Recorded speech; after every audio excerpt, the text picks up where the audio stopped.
कोई व्यक्ति अपनी वसीयत लिखता है कि मेरे मरने के बाद मेरी अमुक संपत्ति दान में दे दी जाए, तो उसको दान का पुण्य लगेगा या नहीं? और महाराज जी, यदि कोई व्यक्ति वसीयत लिखता है तो उसे कम से कम कितने प्रतिशत संपत्ति दान में लिखना चाहिए? किसी को देना है तो वो हमारे लिए पूरी दे दे दान में, कि आधी छोड़ जाए आधी दान लिख जाए, ऐसा न करना?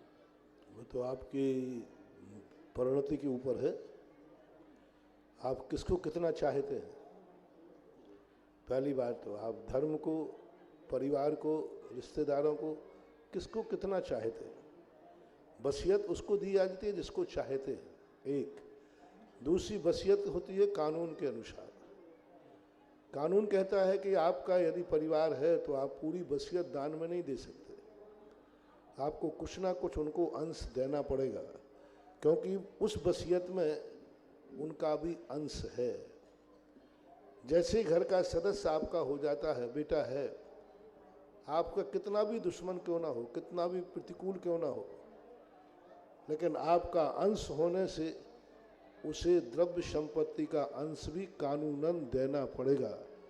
कानून के अनुसार कानून भी कहता है कि आपका अंश है तो आपको उसको संपत्ति का भी अंश देना पड़ेगा।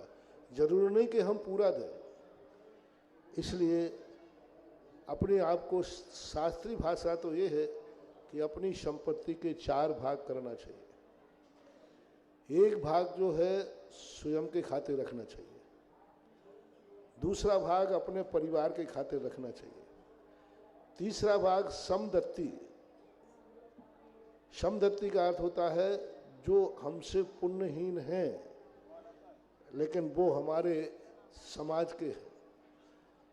पुण्यहीन है लेकिन वो मानव है, पुण्यहीन है लेकिन वो संगी पंचेंद्री है, पशु है।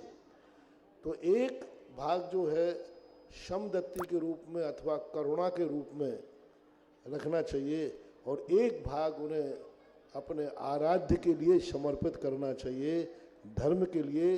ये परंपरा एक गृहस्थ के लिए श्रावकाचारों में व्यवस्थित की गई है। सोमदेव ने भी नीति वाक्यामृत के अंदर इस बात को व्यवस्थित किया है। चाणक्य ने भी अपनी नीतियों के अंदर इस बात को समाहित किया। एक बहुत बड़े नीतिकार हुए हैं शुक्र नीतिकार, उनकी नीतियां भी आती हैं।